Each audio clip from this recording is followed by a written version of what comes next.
Have you ever opened up an old Premiere Pro project of yours and had zero idea what you were looking at? Bins named nothing, a dozen leftover sequences, and tracks that are just a random wall of color. I already showed you how I keep my actual hard drive organized in one of my last videos, but that only solves half of the problem with organization for us editors. Step 1. Project panels and bins. I always use the same 5 bins across every project: footage, graphics, sound effects, tracks, and nests. Your footage folder is for your raw camera files. Graphics hold all of your assets that isn't footage or audio based, and inside of it I'll always throw in a clips subfolder for any memes or previously uploaded footage. Sound effects and tracks are exactly what they sound like, and nests are where your unorganized nested sequences go, so you don't have to strain your eyes every time you look at your project bin. Now, there's one thing that I left out of that list of folders, and that's sequences. Sequences are the things you're opening and switching back and forth every 5 seconds. If you end up just burying them in a bin, you'll just end up wasting a whole lot of time navigating to them each time you want to use them. So instead, I keep them open and in your face when looking at your bins. Step 2. Sequences and timeline structure. Just like your track count, your sequence setup is going to change project to project depending on what you're working on, obviously. But there's one rule that I never break across all of them. Every version gets its own sequence. The second something's heading to a client for review, I'll duplicate the sequence before I start working on the next batch of revisions. Naming those sequences is also super simple. Something like main_v1, then main_v2, and so on. Before main_v1 even exists, I'll also have a prep sequence set up. Something like raw footage or unsync, where I sync multicam angles or audio before I touch the real edit. That helps keep your untouched originals safe in one place, so you're never caught digging through an already cut timeline looking for a specific section of footage. I know it sounds like a very small habit, but this has literally saved me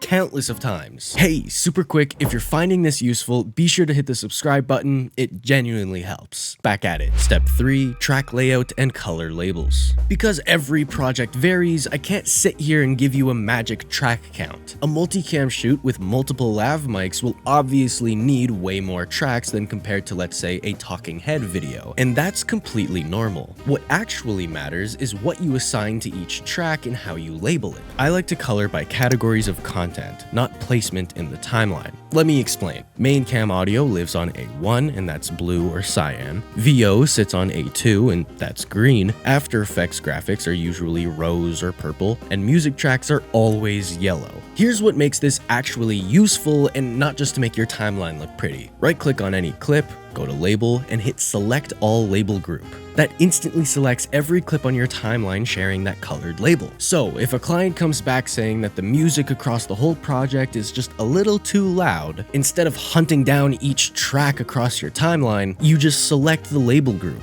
Drop the gain by -3 and you're on to the next revision. That one trick will probably save you the most amount of time than anything else in this entire video. So now that you've learned these methods of organization, no matter how old your project is, as long as you still have the footage, it'll be easy to navigate, and in 10 seconds you'll immediately know what you're looking at. If you end up pairing this tutorial with my last video on file organization, you'll end up with a workflow that basically runs itself. Let me know your thoughts on the system in the comments below, and don't forget, please subscribe if it actually helped. And most importantly, the rest are just tools.